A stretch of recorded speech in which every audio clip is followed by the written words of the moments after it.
Well, Chris, it's called getting smacked. Hello everybody and welcome back to the latest episode of the SMAC Talk podcast. I think this is episode number 52. Yes, we're going to go with 52 today. You're all very welcome back. If you're watching this on audio platform, you're missing out because I've just managed to go and get myself very tidy, slick, excuse me, very tidy, slick skin fade. Now, before I carry on, it's a recent decision is to start getting skin fades. I know boys have been doing it for years and it's all trend or whatever, but I used to be a number one man, just number one or up the sides, but not anymore. I'm a skin fader. I've had a couple of hits, couple of misses, but yeah, finally, I think after yesterday, my mind was just blown because the guy took out it was basically like an electric razor for your head, and the back of my head currently feels bald. Normally the back of your head feels like a wee bit stubbly, but it actually feels as if I am bald. Why I'm starting with that, I don't know, but I just thought somebody might be interested. The back of my head literally feels like I heard a scrote. If anyone's familiar with that. Oh, Sean, that's not a good start to your podcast. Not at all. But yeah, I've basically, if people have been following along me, maybe know that I've been having issues with the barbers. I've been trying a few, been going here, there, everywhere, and I'm useless with booking systems. This is the problem. I'm useless with booking systems, and I'm cheap. I don't want to pay 15 quid for a haircut, and I don't want to book. But unfortunately, if you want someone good, you have to book in. There's lots of guarantee, and the prices are getting dearer. I'm up in Belfast now, so that's typically why I'm struggling to find a barber. I sort of have a guy in the area that does a good job, but up here I'm struggling. But I gave it a go. We got sorted. So yes, looking my Sunday best today. This is an absolutely terrible start to a podcast. But yeah, it's a solo episode today. No guest. The way I'm thinking of formatting these now is going to be like a solo episode, guest episode, solo episode, guest episode, because I've a couple of guests lined up that are coming this week to record and stuff as well. So when I get them on, I can sort of spread them out a wee bit, but I'll also keep the content coming. So yeah, there's all that to enjoy too. This week, what's been happening for me? I've just been back to uni. I think from the last solo podcast, saying I was going back to uni, I was complaining about job hunting and stuff like that. But no, I'm back in uni now.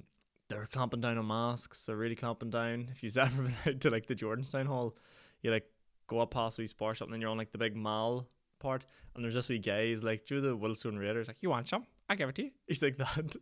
But he wears like a bib and wears a mask. He's like, get your mask on. Get your mask on. And everyone just like avoids eye contact with him and walks away, because once you're nowhere near him, there's no one else to shout you to put your mask on.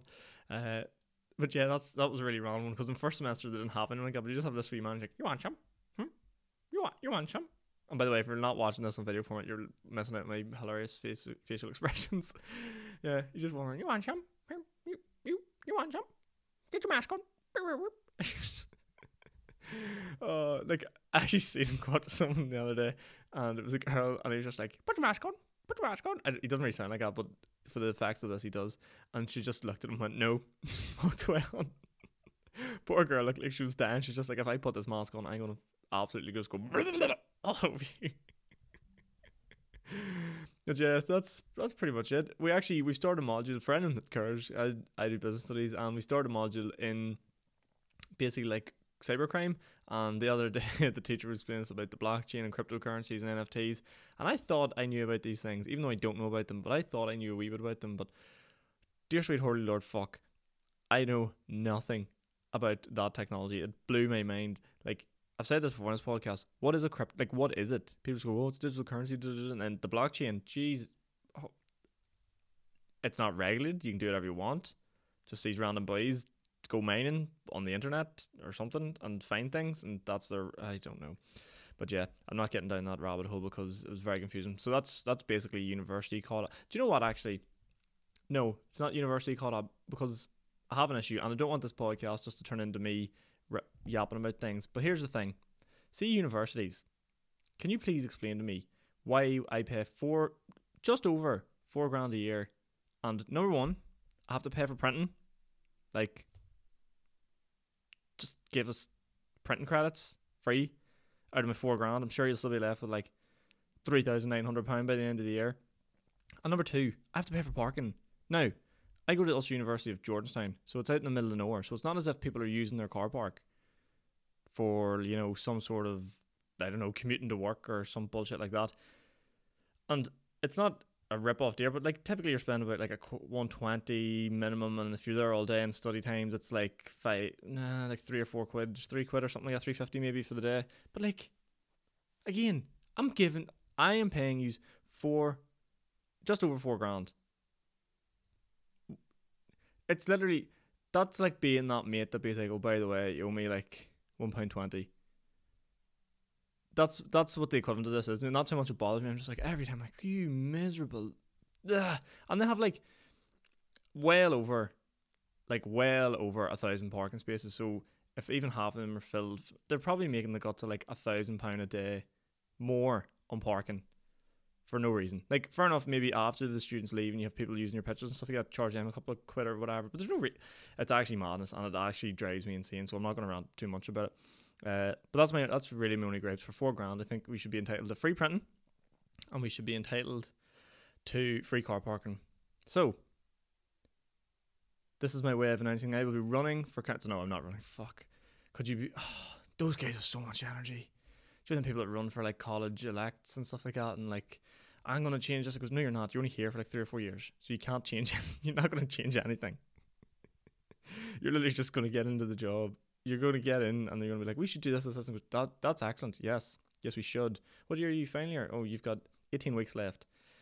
Yeah, we'll just ignore you. Well, that's why they don't change anything, because there's no one there long enough, unless you do like a master's or PhD and you just love it. But yeah, apart from that, stand up. I was gigging in Derry, shared a lift with a couple of guys as well. Up from Belfast, which meant I didn't have to drive, which is lovely. But yeah, we went, and the gig went really well. Thank God it went well. I'm not delighted with the 10 minutes I have. Like, I'm not saying it's finished or it's finalized, but I've got a decent wee 10 minutes, and I've got more to work on. Like, haven't written in a while, mind you, but I've got like good stuff there, which is always nice. And I've definitely, even the comics that I drove up with, like, they were sort of saying afterwards, you've got a good way of working with the room. Like, you're dressing the room as if you're talking to the room, not just like as if it's a script or something. Because that's something I really struggle with at the start. Is like trying to remember stuff. I'm not good at that. I'm more off the cuff, off the whim. Like this podcast, there's no notes. I just sit here and chat shit, and that's what I've realized I'm good at. I'm not good at fundamentally point by point, word by word, exactly hitting this that. I'm just not good at that. Right? That's not what I'm good at. But the other thing is, like, there's sort of like, since the new year, I've sort of struggled a wee bit to get gigs. Like, typically I would like to do, in an ideal situation, which is obviously never going to happen, 2 gigs every single month would be a nice wee round number. But just, I've had to say no to a gig for the first time there last week. I actually, like, you just don't understand how frustrating that is. Like, it was on a Friday night, and I was asked, and I was like, oh, I work, and my work is sort of like, it's non-negotiable. Like, sort of, I've made a bit of a deal, but like, I'll do these days, and if I switch, it's just a mess. So yeah, that's annoying, but like, I'm trying my best to get as many gigs as possible. But I have reached out to a few people, and we'll see what happens. There's one, I probably should talk about this in the podcast. There's actually one gig, and it happens with podcasting too, right? So I'm just going to put this in a general umbrella this term. But like, see, whenever you message someone and they'll be like, oh yeah, message me like a couple of weeks time, and then you message them, and then next thing it's like you message them a couple of weeks time. You leave them a fair bit of time to be like, right, okay, fair enough, you seemed up for it. And then you message them and they go, yeah, I can't do now, but yeah, in a couple of weeks. And just keep doing that. It's like, just tell me no. You know, don't tell me you don't want to be a guest. Tell me, you know, you don't have space in the club, like your comedy club. Like, just, I don't know, that really gets under my skin. This has turned out to be quite a therapeutic session for me today. I've got a lot of gripes today. I was meant to be somewhere this morning, and I got cancelled on approximately 7 hours before I was meant to go. I was meant to be there at 10 a.m. So that's frustrating. So maybe this wasn't the best time to create a podcast, but I was like, hey, if I'm gonna be up at this time, I may as well entertain the world. No, I am shouting serious amount of spew wet today. But yeah, I'm struggling at the minute to get gigs and whatnot, and it's not like frustrating. It's not like, you know, pulling your hair out, but you know, I find with stand-up is I just want to be doing it all the time. If that makes sense. Like, it's such an itch, and so like the rush of doing good, and like the rush of doing good, and like the rush of when you don't do so good, which happens to everybody, is just like, It's very addictive to say the least. And then finally, I'm back playing football. That was the other thing about me in my life update. Last night, which would have been, what was last night? Was Wednesday. I was back playing Gaelic football. So for anyone that doesn't know, I play with Newry Shamrocks. Sorry, I was part of Newry Shamrocks, and now I have been looking to transfer and move to East Belfast GAA because I'm living up in Belfast and I'm going to be getting a job here. So it just makes sense, to be honest. And I wasn't really playing as much football in Newry. I was like on the reserves and it would get cancelled here and there and stuff like that. So no like bad feelings or whatever. Just wanted to play a game of football, you know. So I moved. But the only thing is, moving Gaelic club, I was trying to think of the analogy that best suits this. Moving Gaelic club is like, it's not like soccer transfers where it's like, oh, good for him, he's getting a big move, or he's at least going to move to get football and whatnot. Moving Gaelic club is like kicking your parish in the balls. That's a terrible analogy, but you know what I mean. It's the ultimate betrayal, which I completely understand. But I think for me in my circumstances, it's a wee bit different. It's a wee bit different, you know. Like, yes, it's all well and good being part of a club and like the club where you're from and stuff like that. But I mean, if you just want to game football, I don't know. Maybe it's a bad thing. Maybe it's a good thing. I don't know. Anyway, I'll get off that topic because I'm clearly uncomfortable talking about it. But yeah, we'll go into the weekly topics this week, and let's start with some sectarianism. Celtic versus Rangers. Is there anything like a good old sectarian rivalry live on Sky Sports on a Wednesday night to get the blood pumping? Now, as I said, I was training last night, so didn't get to watch the game. But, my God, I think the SPL is a load of absolute muck. But Celtic versus Rangers on a midweek night kickoff is genius. Whoever decided to come up and schedule that fixture is an absolute legend, because sometimes it be on like a Saturday or something. I don't know about you, but right? But a Wednesday night, literally the Champions League of sectarian football, give it to me. And then for Celtic to go and absolutely tank them 3-0, if he's having guessed me now, I was quite happy about that. And if anyone listens to this and has been a long time listener, I have mentioned before, I don't really get the whole Celtic Rangers thing. Like, I'm not massively into it. Like, it wouldn't ruin my day if Rangers beat Celtic last night. Like, not even in the slightest. I just find it funny. But their Twitter between those guys are actually worth their weight in gold. Like, some of the interactions you see people do, like, there's actually video of like the ball boys. If you go back and watch the ball boys, whenever I think Celtic score their first or second, literally the ball boys, like whatever age you are, 12, 13, run up behind, I think it's McGregor, the Rangers keeper, and they're giving him the finger and shouting abuse at him. Like, you can't teach that level of hatred anymore. That is pure bred India. Like, that'll live a lifetime. That level of how much they hate each other, and I am all for it. I love every single bit of it. The rest of the games in that league, really, what's the point? I actually think, and this is something I think should have happened. See, when Rangers (Sevco) got relegated into whatever it was, like Division 4 of Scottish football, like what were they playing? Like fucking Highland cows and sheep in that division. I don't like. Right enough, that must have been the worst standard of football of all time. Gee, oh my lord. Holy God, that is mental. They're playing like the worst tier football you could in Scottish football. Like, we all know how bad the SPL can be at times, like the lower games. But like, oh, that's horrible to think about. But yeah, what I think they should have done is Rangers should have gone, right, if you're going to put us to the bottom, screw yous, we're out. We're going to join the English League. Now, they would have to start in like, I don't even know what it is, like Vanarama South or something like that, and work their way up. But then Celtic would have just been sitting there winning SPL after SPL after SPL after SPL after SPL times 10, let's just say, for talk's sake.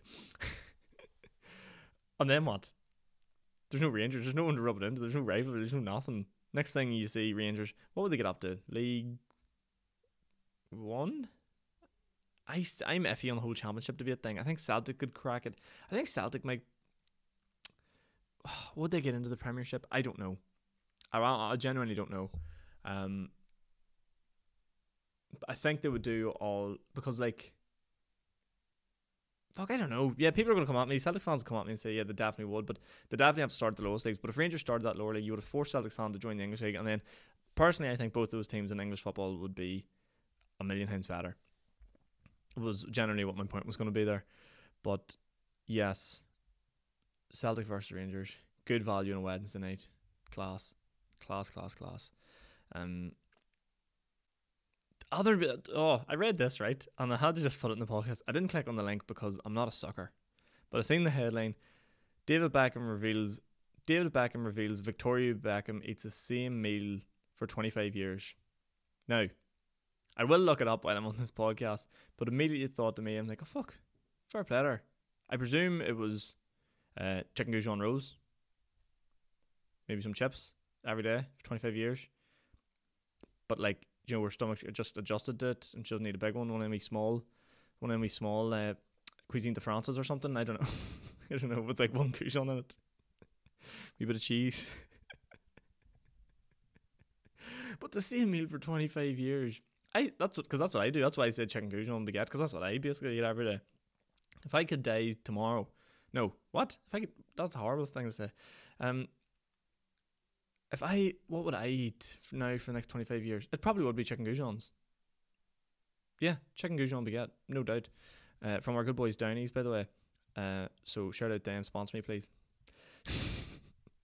But like, that would be so frustrating. Imagine being like, oh Victoria, come on, please, just eat the Big Mac, eat the chicken mayo, like, and she's just like, no, I only eat chicken Goujon baguette. I am gonna look up and see what it is here.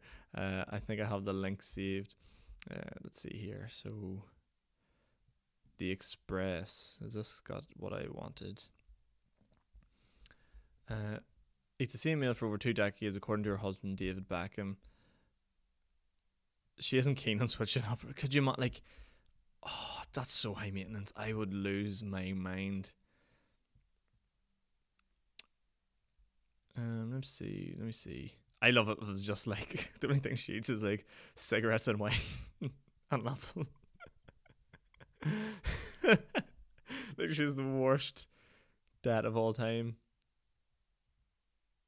He goes, David Beckham's quote is, "Unfortunately, I'm married to someone that has eaten the same thing for the last 25 years. He continued. Like, imagine trying to book a nice restaurant or something, and she's like, no, David. They don't do chips and chicken nuggets. Like, I'm not going. There's people, that's an Irish thing, that. There's definitely women and people out here like that. Let's see. Is it not going to tell me what she ate? He described it. David says how she hasn't had anything, and he describes it as the most amazing thing. Have you ever heard a more passive aggressive term for something that really means does my fucking head? It's the most amazing thing, and I love it about her. It means, like, if you eat one more chicken Goujon, I'm gonna fucking shoot myself in the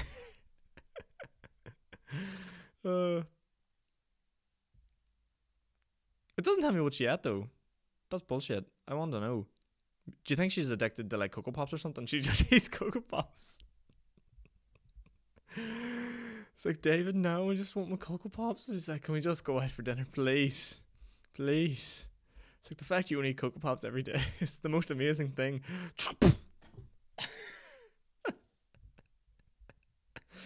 Oh, God bless you, David, you rich, handsome bastard. But yeah, fuck, that's mad. That would no, that's a red flag. I don't care if she's Victoria Beckham or not. That's a red flag.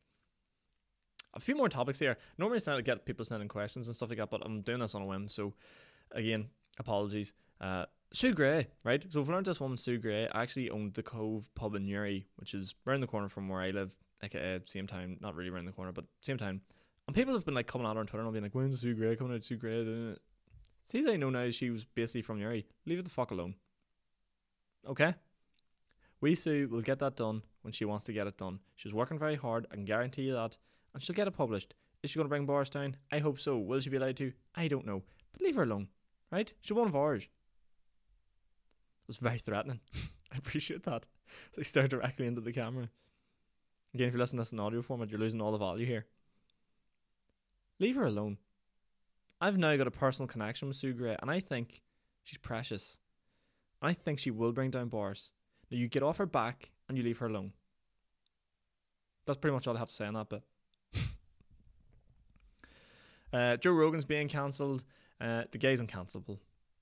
When you realise you can't cancel him and get his fans to cancel him and people to cancel him, then you turn against the bigger organisation, which is Spotify. And guess what? they have forked out a lot of money. A lot of money for Joe Rogan. They ain't getting rid of him. Also, by the way, I do like Joe Rogan. I don't listen to any of the shit where he talks to doctors. That's not why I listen to him. I like listening to Joe Rogan. His Miley Cyrus on. He's asking her about fucking the maddest, stupidest shit in the world. That's what I like him for. I don't see this whole vaccine crap and... God, I shouldn't mention that word in the podcast now. I'm going to get flagged in Spotify. But see, when he starts going down that route, I'm like, oh, why, Joe? Why bother yourself? Just get on these mad celebrities. Like, who do you have on? There's an like when he gets Elon Musk and all on, like, just chatting the shite. Like, that's what I like. And all them people that go on and be like, Joe Rogan should be cancelled and he shouldn't be spreading misinformation. Every single media, I'll go on to where I was on there, the Daily Mail. Now, if I can just pick one article here, let's see here. Here's the one. I haven't even read this headline. US Special Forces carried out large-scale anti-terror raid against Al-Qaeda-linked jihadists at a house in northwest Syria. At least 9 dead, including women and children, after a 2-hour operation. Now, I don't know how much of that story is true. I don't know if there was any misplay. The article doesn't tell you anything about it. But for all we know, there's misinformation within there, and there's no one to fact-proof it. Misinformation is what public news sources rely on to spread their news. So why the hell Joe Rogan's getting slack for misinformation when he publicly comes out every time he gets something wrong, goes, oh, I've got it wrong? I don't know. I'm not really into defending the guy because I don't really give a shit. But Joe Rogan is the most popular podcast in the world. If you think you're going to cancel him because one out of, how many episodes he's done? Like, let's say 10 episodes out of his 2,000 have tickled you the wrong way, you're out of your mind. And if you think Spotify is going to get rid of the biggest deal they've probably given anyone in the history of their company, you're out of your mind. And all these artists being like, I'm pulling my music. Of course you're pulling your music. I'd pull my music too if it was going to get me more sales. Was it Neil Young or someone like that pulled the music? I was like, I guarantee you his listens are on double now that people know who the fuck he is because he's mentioned Joe Rogan in the same conversation as his music. As you can tell, I'm very passionate. I'm a big Joe Rogan fan. I actually don't listen to him as much as what I used to. Like, that YouTube era of Joe Rogan was absolutely bliss. Now, I know that people can listen to this, and I've recently learned that not everyone thinks Joe Rogan's cool, but I like him, and his podcasts are good. So, again, like Sue Greg, get off his back. Leave him alone. We Joe. We ball mice, just doing his thing. And then finally, I'll wrap up with some sports stuff. I purchased a Kansas City Chief jersey with Patrick Mahomes in the back at the start of January because I'm like, that's my team. I finally decided that's who it's going to be. The jersey came on Saturday before they played. Who did they play? The Bengals. And I was all excited, put my jersey on, and they lost. Season over. Jersey done. And hang on a second though. Got that jersey from reputable Chinese source, or take that as you will. But I ain't getting my money's value out of that jersey. At 110%, I will be wearing that thing everywhere, even though the season's over. I'm wearing it. I'm going to wear it when I'm watching the Super Bowl final, just even though the team's not in it. That's like, which I realise how stupid it is, because if I seen like the Champions League final on and somebody in the corner just wearing an Arsenal jersey, I'd be like, what are you doing? You'd look like an absolute sociopath. But yeah, wee Paddy let me down, unfortunately. That boy, I think it's Joe Burrows. It just seems like the man though, in fairness. I can't really be mad at him. He was wearing like the big oversized jacket and gold chain and all. And I know NFL, not everyone gets it, not everyone understands it, but it is good value. It is good value to sit down and watch if you get into the rules of it. I don't really understand it all, but I do enjoy the technical side. It's really early, aka 10 o'clock, and I'm yawning. God damn it, Sean. And then finally we'll wrap up with the GA. GA was back on this weekend. There was no soccer on, so I was like, what am I going to watch? And the GA absolutely stole the show. Kilcoo won after extra time. Fair play to them. I've heard that all them, I think like the Brannigans and Conor and all have a rake of sons. This is what they're saying, a rake of sons. And I think they're doing things right. They're breeding early, they're breeding them young, they're breeding many to make sure the football continues. Because it's all well and good to be sitting up here on the top. Like Cross and Glen did it for years, but then they stopped breeding. And that was the problem. When you stop breeding, you lose all that talented footballers passed through the generations, and then you're left with nothing. You're left struggling, pick up the pieces, trying to find new footballers, trying to integrate new styles. But if you just keep it in the family and just keep breeding, like I think Conor obviously has 5 sons or something like that. Like that's pretty much like one more and you'll have a full forward line. He can play at three full forwards and 3 half forwards. And I'm not even taking the piss out of the guys. I'm just like, that is genuinely, because the place is so small, Kilcoo. Like, just keep her lit, keep her breeding. Because I swear to God, see, whenever we were coming up, there was no underage in Kilcoo. None. I'm convinced they just didn't exist. And then all of a sudden they got to like minor level, senior level, and they're class, and you're like, where do these people come from? But that's the big trick other counties make. Like, if I was Dublin a couple of years ago, I would have been getting the Conleys all to get studded and start breeding. Need loads of them coming through in the next 18 years. Fentons, get him. He needs to get down and get breeding as well. Saxton, there's another one. You could have a couple of goalkeepers as well in a couple of years' time. You get him in nice and early as well. And, you know, you're guaranteed in All Ireland in like 18 years, 19 years. Just something to think about, you know.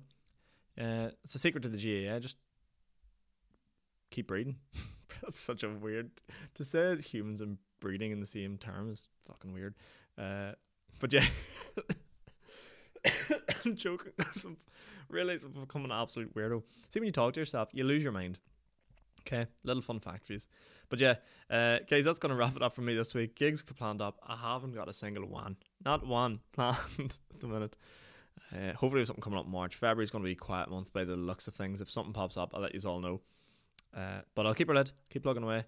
If you've enjoyed this episode of the SMAC Talk podcast, leave us a like. That's just a like. And a 5-star rating. And a comment. And subscribe. Like, is that too much to ask for? That's what? 1, 2, 3, 4, 5 things. Just do all those things. And I will love you forever. Be very sound to you.